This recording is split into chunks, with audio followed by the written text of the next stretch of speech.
मोदी की हैट्रिक के लिए यूपी में पिछड़ों को आगे रखेगी भाजपा, राष्ट्रीय कार्यकारिणी में कवायद। यह कहावत बहुत पुरानी है कि दिल्ली की सत्ता का रास्ता लखनऊ से होकर जाता है, लेकिन 2014 के बाद से भाजपा की लगातार जीत से यह सिद्ध हो गया कि यूपी के पिछड़े और अति पिछड़े वोट बैंक को साधे बिना प्रदेश और केंद्र की सत्ता पर काबिज होना मुश्किल है।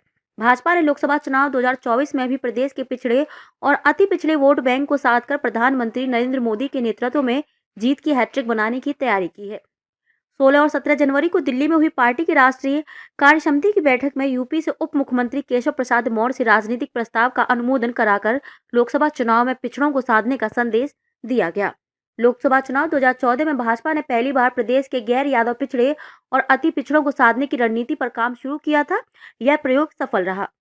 भाजपा ने 80 में से 73 सीटें जीतकर पीएम मोदी के नेतृत्व में पहली बार पूर्ण बहुमत की सरकार बनाई। उसके बाद से प्रदेश में भाजपा की राजनीति पिछड़े वर्ग के इर्द गिर्द घूमती है।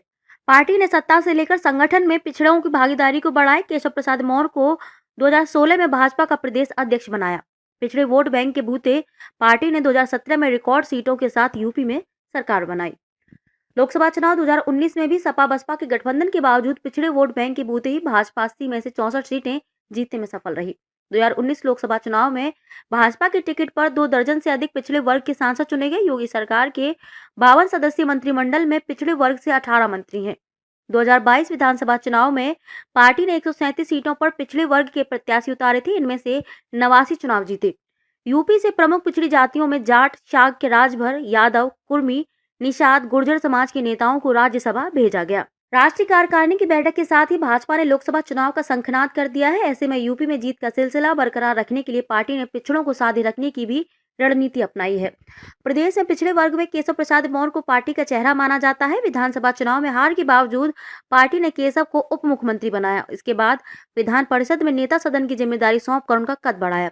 अब राष्ट्रीय कार्यकारिणी की बैठक में केशव से राजनीतिक प्रस्ताव का अनुमोदन कराकर भी पार्टी ने यूपी में यह संदेश देने की कोशिश की है कि पिछड़ा वर्ग पार्टी के केंद्र में है। जानकारों का मानना है कि यूपी में निकाय चुनाव में ओबीसी आरक्षण पर उच्च न्यायालय की रोक से पिछड़े और अति पिछड़े वर्ग में नाराजगी है। सरकार ने ट्रिपल टेस्ट के लिए आयोग गठित कर उसकी संस्तुति पर ही चुनाव का ऐलान कर डैमेज कंट्रोल की कोशिश कर ली है। इसके बावजूद राष्ट्रीय कार्य समिति में केशव को राजनीतिक प्रस्ताव के अनुमोदन का मौका देकर पिछड़ों के प्रति अपनी प्रतिबद्धता और उनकी नाराजगी दूर करने का प्रयास किया है। भूपेंद्र चौधरी को प्रदेश अध्यक्ष बनाकर पार्टी ने पश्चिमी यूपी में जाट समाज को साधने का प्रयास किया। वहीं कुर्मी वोट बैंक को संदेश देने के लिए जल शक्ति मंत्री स्वतंत्र देव सिंह को राष्ट्रीय कार्य समिति में शामिल किया। जानकार मानते हैं कि पिछड़े वर्ग को साधकर पार्टी 2024 में सिर्फ मोदी सरकार की हैट्रिक बनाना चाहती है, बल्कि 50% से अधिक वोट हासिल कर मिशन 75 को पूरा करना चाहती है।